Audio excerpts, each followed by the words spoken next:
Assalamualaikum warahmatullahi wabarakatuh. Selamat siang pemirsa. Kembali lagi bersama kami dengan program Manusia Indonesia.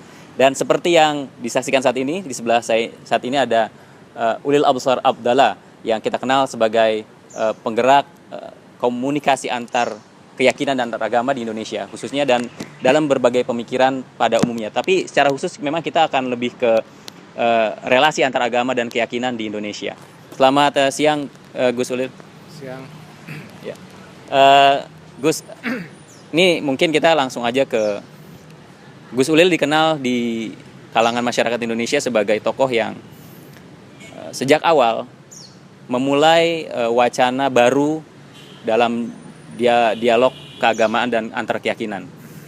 Dan yang paling dikenal, mungkin yang paling berkesan itu ketika tahun 2002 Gus Ulil menulis sebuah esai artikel di Kompas yang langsung mendapat banyak sekali tanggapan, karena di situ tertulis dengan lugas, tegas, jelas apa yang perlu dilakukan.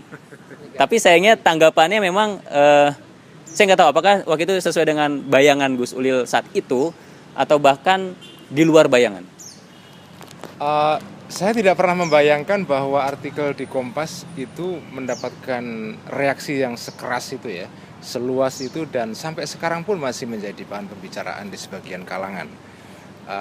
Saya menulis artikel itu dengan niat yang ya sederhana aja. Saya berpikir bahwa ada hal-hal di dalam agama Islam yang harus dipikirkan ulang supaya ada perbaikan di dalam kondisi umat Islam, terutama yang berkaitan dengan masalah hubungan antar kelompok dalam Islam sendiri ya. Karena menurut saya konflik internal di dalam Islam itu jauh lebih berat mengatasinya daripada konflik yang terkait dengan hubungan antara umat Islam dengan umat yang lain, misalnya Kristen, Hindu atau yang lain ya.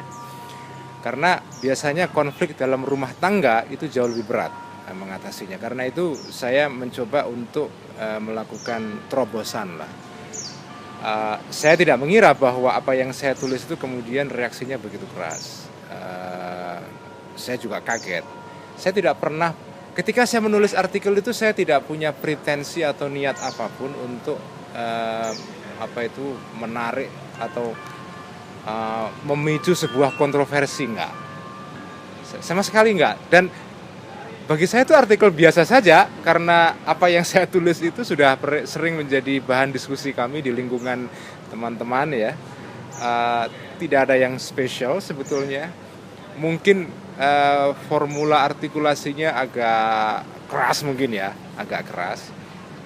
Setelah saya baca ulang memang artikel itu tajam sekali, memang tajam sekali, lugas ya. Ya, saya kaget aja. Terus, kalau dibandingkan dengan apa yang terjadi dengan Ahmad Wahid misalnya, dengan catatan hariannya, atau dengan Cak Nur dengan pembaruan keislaman kita itu, bedanya apa penyikapan publik dengan Ahmad Wahid, dengan Cak Nur, dan dengan masa periode Gus Ulil? Saya kira bedanya adalah mungkin karena itu dimuat di sebuah koran ya, yang tirasnya cukup besar, koran nasional, Kompas.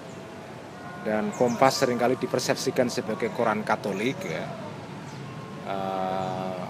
Kemudian juga artikel itu ditulis dengan nada yang sangat lugas, tidak ada basa-basi, tidak ada diplomasi sama sekali. Karena memang tujuan saya adalah saya kepingin mengemukakan ide saya se-clear mungkin supaya orang paham. Sementara kalau Anda baca tulisan-tulisan Cak Nur kan sangat ya, walaupun tidak akademis atau scholarly banget, tetapi lebih berputar-putar ya. Ada argumen yang bertakik-takik, ada logika yang berlapis-lapis gitu kan, sehingga tidak semua orang bisa mengakses tulisan Cak Nur secara langsung atau at once ya. Tapi kalau Anda baca tulisan saya di Kompas itu pendek, itu kayak statement of intent yang sangat jelas, dan saya sengaja memang ketika nulis itu saya kepingin Tulisan saya tidak mau berbahasa basi. Saya tidak mau memakai teori-teori yang macam-macam. Ya, this is what I'm thinking and I should speak it out. Jadi ya sudah, saya tulis saja. Nah, Wahib beda. Wahib itu menulis sebagai catatan harian, sebagai suatu diary ya. Dan ketika itu dirilis ke publik, dia sudah tidak ada. Memang menimbulkan pembicaraan, percakapan, kontroversi ya. Tetapi dia sudah tidak ada. Nah, saya dengan Cak Nur ketika menjadi perdebatan, pembicaraan, ya saya masih hidup, Cak Nur juga masih hidup. Mungkin tambahan satu lagi ya. Salah satu sumber kontroversinya adalah mungkin karena istilah Islam liberal. Istilah itu memang langsung menimbulkan reaksi yang luar biasa. Meskipun pada saat pertama kali kami menggunakan istilah Islam liberal ya, pada dasarnya istilah itu belum menjadi istilah yang terlalu dipersoalkan. Tapi lama-lama istilah itu kemudian dipersoalkan dengan keras sekali, sehingga sekarang ya begitu orang mendengar Islam liberal, mendengar nama saya itu langsung satu paket kan. Ulil, Islam liberal, liberalisme, itu satu paket itu. Di satu pihak itu bagus sebagai marketing karena itu langsung antara merek dengan isi langsung seperti kata Marshall McLuhan, the medium is the message. Ya. Jadi bungkus dan cover itu langsung mengatakan mengenai isinya. Nah, itu yang tidak ada pada tokoh seperti Cak Nur kan. Karena sekularismenya kan sangat bermasalah ketika itu dianggap. Kalau sekularisasi kan itu adalah istilah, itu isi idenya. Tapi kan nama yang dipakai Cak Nur kan Paramadina. Sementara kalau ini kan jaringan Islam liberal.